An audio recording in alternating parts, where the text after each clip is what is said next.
Après des mois d'attente, je vais enfin pouvoir parler du Graal.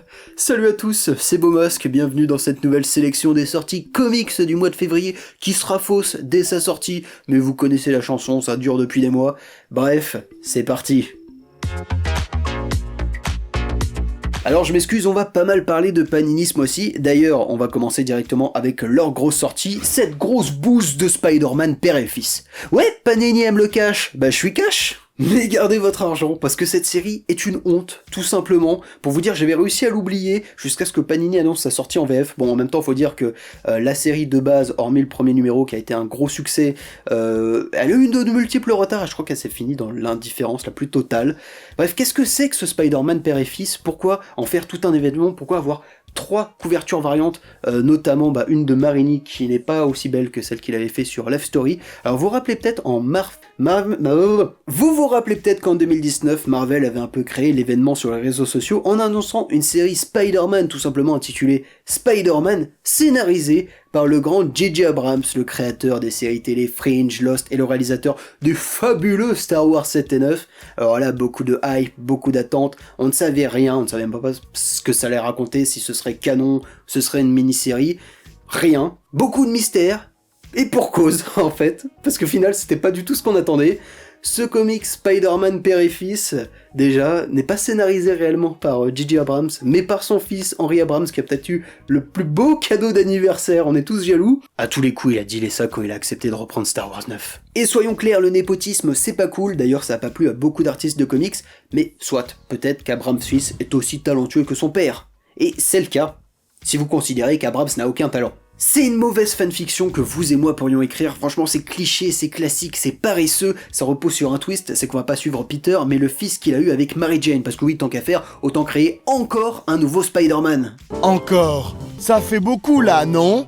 Bon, vous l'avez compris, j'ai pas du tout kiffé ce comics, alors peut-être que je m'acharne un peu dessus, peut-être qu'il le mérite pas tant que ça, et en même temps si, parce que y avait aucune raison que ce projet existe, et même sa dessinatrice, ça se sent qu'elle a honte de participer à ce comics, c'est du Sarah Pikeli, et je l'avais pas reconnu de suite que c'était Sarah Pikeli, s'il y avait pas eu les crédits, je l'aurais pas reconnu, c'est gigalé pour du Sarah Pikeli, et j'ai même l'impression qu'elle a changé exprès son style pour ne pas qu'on reconnaisse que ce soit elle dessus. Bref, c'est l'achat du mois, achetez-le en plein d'exemplaires et encadrez-les surtout. Mais non, économisez plutôt pour le 3e tome du Daredevil de Zdarsky, toujours la meilleure série Marvel du moment, que ce soit en VF ou en VO. En plus là, dans ce 3e tome, le récit ne fait que s'intensifier pour Matt et Fisk, et on a le grand retour d'Electra, mais aussi de Keketo au dessin, et on peut le dire là, il envoie sévère pour les scènes de baston. Honnêtement, si vous prenez ce tome 3, n'hésitez pas à prendre aussi des Kleenex au passage. Et la bonne surprise du mois, est-ce que ce serait pas le one-shot Hawkeye Freefall, sûrement traduit par Panini en Hawkeye Chute Libre, scénarisé pourtant par le pas très bon Matthew Rosenberg, mais peut-être qu'il est sauvé par son acolyte dessinateur, l'excellent Otto Schmidt,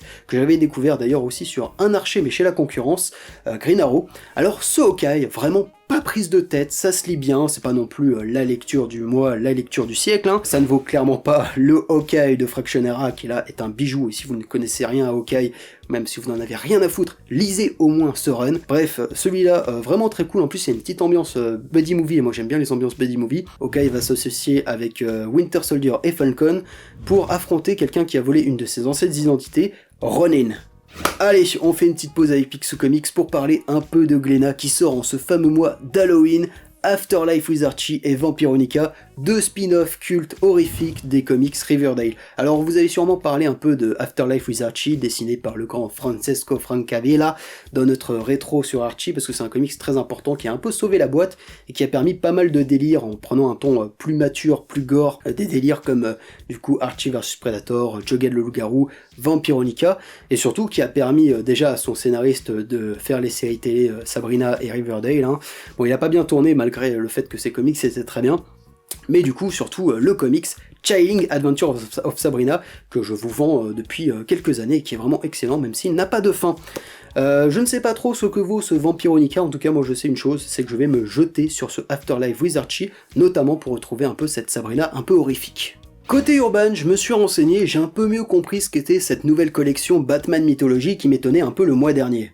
En gros, Urban lance parallèlement 2 collections, Batman Mythology et Batman Arkham, et leur publication se fera à tour de rôle. Les mois pairs, on aura du Arkham, et les mois impairs, du Mythology. Ce sont des volumes pensés pour les nouveaux lecteurs, un peu comme les Je suis, Nous sommes chez Panini. Sauf que là, Mythology s'intéressera à l'univers de Batman, comme la Batmobile, la Bat-Family ou les morts de Batou, tandis qu'Arkham se focalisera sur les vilains, comme l'Épouvantail, Poison Ivy ou Mr. Freeze. Donc si vous avez bien suivi, en janvier, nous avions le droit à du Mythology avec la Batcave, et bien ce mois-ci, on a le droit à du Arkham avec Double Face. Voilà, j'étais obligé d'en parler, même si je suis pas trop fan de ce genre de collection et que je suis pas le public visé.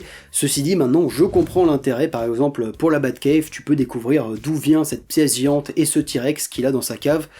Ceci dit, bah moi je les posséderai jamais, je les achèterai jamais parce que, bon, déjà Batman, toujours Batman, au bout d'un moment ça va quoi, il y a pas que lui. Et puis j'ai de vraies séries à lire, des os pas des os.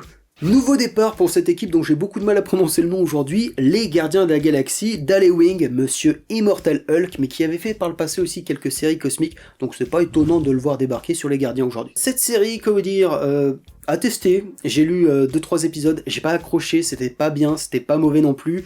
Juste, le casting était intéressant, mais vous accrochez pas trop à eux, parce qu'apparemment, dès le 13e épisode, on va avoir limite une sorte de relaunch. À tester, du coup, c'est pas mauvais, mais c'est vrai que pour du Halloween, on s'attend à mieux. Notez aussi que c'est la suite directe du run de Donny Cates, qui est sorti en softcover, donc en kiosque, mais pas en deluxe. On attend toujours le deluxe, c'est d'ailleurs assez étonnant que ça sorte, enfin que le run des Wings débute directement au deluxe avant celui de Cates. Peut-être parce qu'il est plus simple d'accès, celui de Cates commençait très fort en plus en lien avec Silver Surfer Black, mais c'était la suite directe d'Infinity Wars, et bon après le run de Cates était très court, je crois que c'était une 12aine d'épisodes, mais c'était pas super bien sur la fin. Ça commençait très fort, mais petite déception quand même, assez oubliable. J'en parle quasi jamais, mais là ça peut être intéressant. Ghost Rider va avoir sa propre série d'intégrales, donc si vous avez envie de découvrir les origines de Johnny Blaze, je précise parce qu'il y a eu plein de Ghost Rider, voilà, foncez. D'autant qu'il me semble, mais je vais peut-être dire une énorme connerie, il me semble que la première série Ghost Rider était une mini-série, et qu'à la fin, il y avait une réelle conclusion au personnage, jusqu'à ce que Marvel comprenne qu'en fait il est un peu bankable, et qu'il serait intéressant de le foutre chez les champions. Vraiment les gars, du génie. Aussi le même mois sort une intégrale sur Captain Marvel, mais les débuts de Jim Starlin sur Captain Marvel. Et voilà, si tu connais un peu Captain Marvel, Jim Starlin, tu vois, normalement, j'ai rien à dire de plus, tu l'as déjà ajouté à ta liste d'achat. Et n'ayant plus beaucoup de temps, je vais passer très rapidement sur les derniers titres. Iron Man revient pour un nouveau run écrit par le grand Dan Slott, et pourtant, bah c'est pas bien intéressant. Entre les 4 fantastiques et ça, c'est à se demander si Slott devrait pas souffler ou aller chez la concurrence. Les guerres secrètes, un classique pas indispensable pour autant, mais qui est toujours intéressant pour parfaire votre culture Marvel. D'ailleurs, l'univers Marvel Zombie revient dans une sorte de reboot qui prend une toute autre direction, plus premier degré et très inspiré de 28 jours plus tard, et évidemment de la série D6 de la concurrence. Loin d'être un indispensable, je retiendrai que jamais mon chouchou Cyclope n'a été plus sali que dans cette série. Et clap de fin pour la réédition en intégrale du run de Jones sur Green Lantern, le plus important, le plus mythique sur cet univers, même si on pourrait pinailler et dire qu'à partir des New 52, c'est beaucoup moins bon comme l'illustre cette dernière intégrale qui se résume en quelques mots, beaucoup too much. Enfin Panini réédite l'omnibus X-Men l'ère d'Apocalypse au plus grand dam des spéculateurs. Et bah c'est culte, et je l'ai pas lu et j'ai pas spécialement envie de le lire. Moi en fait ce que j'ai envie de faire, c'est passer direct à la VO pour parler enfin de la série du mois, tu comprends? Non, parce qu'il y a quand même plus important qu'Age of Apocalypse, merde. Bon, cette fois-ci, pas de fausse joie, ok? Merci mon dieu, Berserker débute enfin ce mois-ci après un douloureux report suite à un changement de dessinateur. Alors Berserker, c'est quoi? C'est le fameux comics scénarisé par Keanu Reeves qui met en scène Keanu Reeves lui-même. C'est coécrit avec Matt Kindt et dessiné par Rod Garney, et vraiment Berserker se présente comme l'hommage ultime de Keanu à ses fans, vu qu'avec son personnage principal, bah il va jouer à fond avec le statut qu'internet lui a donné, un peu de nouveau Chuck Norris. On va suivre un demi-dieu, immortel et ultra badass, l'arme ultime pour régler tout conflit, qui travaille comme mercenaire pour des gouvernements, à condition qu'on l'aide à trouver le repos éternel. Ça peut être génial, incroyable, le truc ultime de Keanu, comme extrêmement gênant, voire nanardesque, mais moi je m'en fous, take my money. Et c'est peut-être un signe parce que finalement c'est la seule série qui me hype énormément ce mois-ci. Bon, chez DC, Future State continue et s'achèvera d'ailleurs ce mois de février. On en reparlera dans la partie VF, on fera un petit bilan tranquille. Je vais pas m'exprimer là-dessus pour le moment. Y a bien à la limite le Amazing Spider-Man 60 pour spécial un peu Saint-Valentin qui annonce peut-être, sauf si la couverture est mensongère, du changement pour Peter et MJ. Oh, tu vas lui faire un gosse, oui? Et si le premier épisode de Haha m'a laissé un peu sur ma faim, bizarrement j'ai très envie de lire le numéro 2. Et côté adaptation, malheureusement j'ai pas grand chose à vous recommander non plus. Alors on a bien le lancement sur CW de la série Superman et Lois, à ne pas confondre avec Lois et Clark, la série des années 90, qui est une série CW en plus qui se passe dans l'Arrowverse. Sérieusement, au bout d'un moment, il faudrait peut-être débrancher l'Arrowverse, les gars. Mais soit, j'applaudis quand même l'audace, parce qu'il en faut. Pour faire une série Superman, c'est pas facile finalement quand on y réfléchit. Surtout qu'on est clairement en manque de kryptoniens, que ce soit sur grand comme petit écran, donc c'est cool les gars. Et puis ils ont l'audace aussi de faire Superman et Lois par an, parce qu'ils seront papa et maman de 2 adolescents, et ça peut être intéressant. Et j'en profite du coup pour attraper une reco que j'ai complètement zappé le mois dernier, et ça m'a travaillé pendant tout janvier, donc là ça va me faire plaisir d'en parler. C'est un jeu qui a bercé mon adolescence sur PS3, qui a eu un petit remaster là, le meilleur beat'em up, vous avez tout de suite compris, ne serait-ce qu'à peut-être à la musique.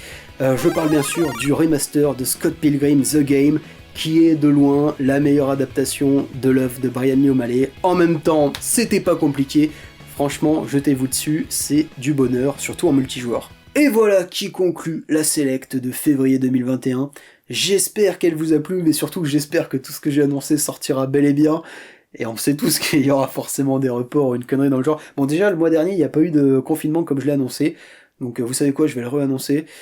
Et il y aura un confinement en février. Ça, on croise les doigts, il n'y en aura peut-être pas.